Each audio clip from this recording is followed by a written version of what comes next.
للحرف أن يتبخترا إن قيل في خير الورى، للحرف أن يتبخترا إن قيل في خير الورى. ما كان هذا الشعر أو مدحي حديثا يفترى، ما كان هذا الشعر أو مدحي حديثا يفترى. لك يا محمد مهجتي والحب لن يتغيرا، لك يا محمد مهجتي والحب لن يتغيرا. هذا الشعور بخافقي ما كان سرا مضمرا، هذا الشعور بخافقي ما كان سرا مضمرا. أحييت في أرواحنا. قل عليه الصلاة والسلام: من بنى لله مسجدا ولو كمفحص قطاه بنى الله له بيتا في الجنة. القطاه نوع من الطير، إذا أرادت أن تبيض لا تبيض في عش على شجر، تحفر في الأرض وتضع بيضها وتدفنه، فإذا فقس خرج بإذن الله وطار. ولو كمفحص قطاه، تفحص في الأرض يعني تحفر. وهذا بيان أن من أراد أن يبني مسجدا حتى لو لم يكن مسجدا عظيما، لو بنى أي مسجد تقام فيه الصلاة ويذكر الله تعالى فيه فإن له مثل أجره. If we go back to the hadith of Abu Hurairah radiallahu anhu, which appears in Sahih Muslim, where the Prophet sallallahu alaihi wasallam says, إِذَا مَاتَ ابْنُ آدَمَ إِنْقَطَعَ عَمَلُهُ إِلَّا مِنْ ثَلَاثٍ. If the son of Adam, which means a human being, passes away, his deeds are all cut. They are cut off, except three things. What are these three things? I need to know, because yes, I will fulfill my salah, I will read the Quran, I will do good deeds as best as I can, and we all know that your books are closed once you die, and now your deeds are being registered. But there are certain types of deeds that will continue up to the end of time, for as long as the benefit of what you've done continues. So the first thing mentioned in the hadith of Abu Hurairah radiallahu anhu, he says quite clearly, Sadaqatun Jariyah, which means a charity. Not any old ordinary charity, but that which is Jariyah. What is the meaning of Jariyah? That which is flowing or continuing. It flows. I'm gone, but what I did, the benefit of it continued. أي عمل صالح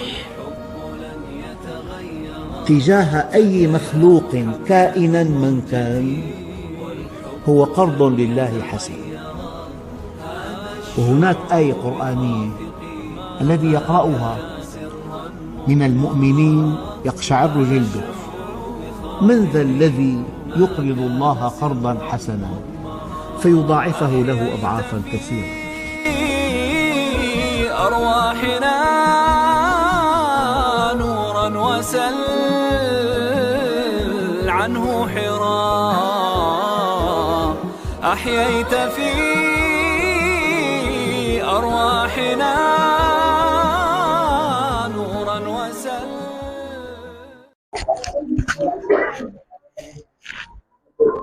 الله أكبر، الله أكبر، الله أكبر، الله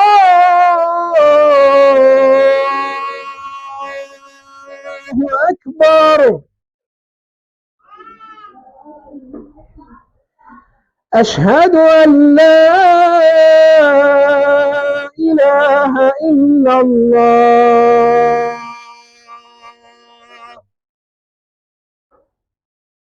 أشهد أن لا إله إلا الله.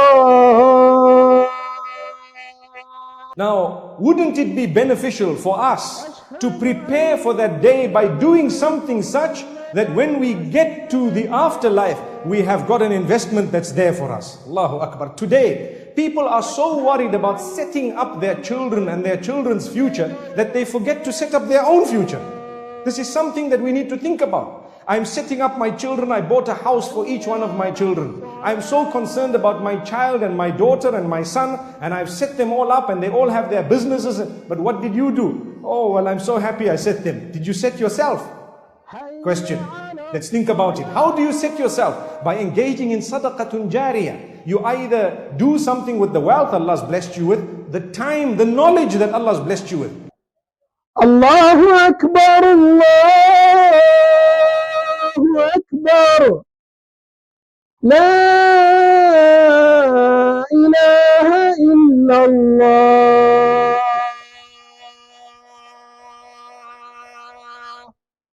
على سيدنا محمد في الأولين صل على سيدنا محمد في الآخرين صل على سيدنا محمد في الملأ الأعلى إلى يوم الدين.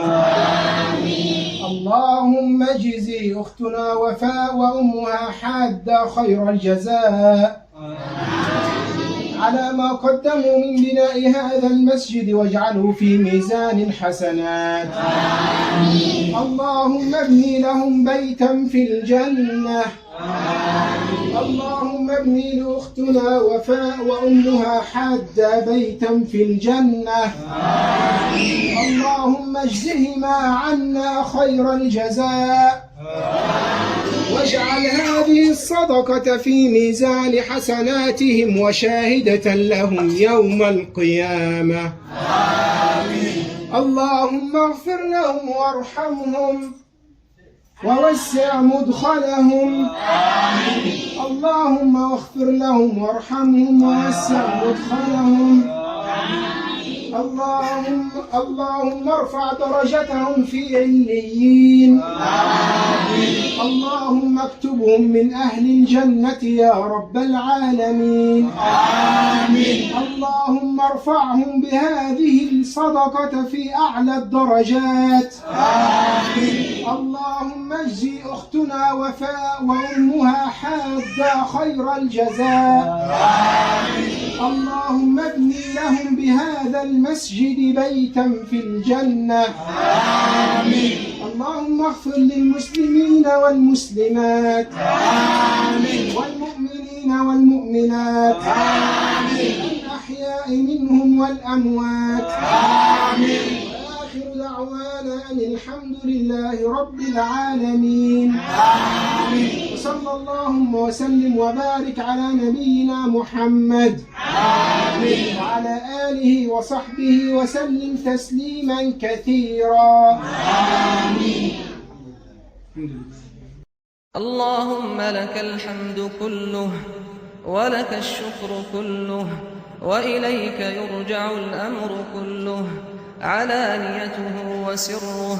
سبحان ذي الملك والملكوت، سبحان الذي لا يموت، سبحان الذي يحيي الخلائق ولا يموت، سبحان الذي خضعت لعظمته الرقاب، سبحان الذي ذلت لجبروته الصعاب، سبحان رب الأرباب، سبحان مسبب الأسباب.